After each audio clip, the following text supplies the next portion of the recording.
ஷீலா, என்ன மாமா? என்ன பண்ற? சாப்பிட்டு இருக்கேன். என்னெல்லாம் சாப்பிடுற?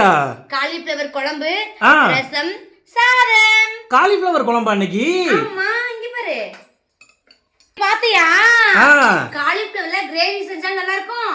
சில்லி 65 செஞ்சா நல்லா இருக்கும். ஆ. குழம்பு செஞ்சா நல்லா இருக்கும். குருமா செஞ்சாலும் நல்லா இருக்கும். சரி, அதெல்லாம் இருக்கட்டும். ஏன் இன்னைக்கு இவ்வளவு லேட் ஆயிருச்சு? சளி பிடிச்சிருச்சு மாமா. அதான் தூங்கிட்டேன். அதனாலதான் இப்பதான் செஞ்சு அவசரமா பாரு சாப்பாடு சுடுது பாரு. அப்படியா? இப்பதான் செஞ்சியா? ரசம் கொஞ்சம் வச்சேன். ஏன்னா சளி வேற பிடிச்சிருச்சா. மிளகு ரசமா?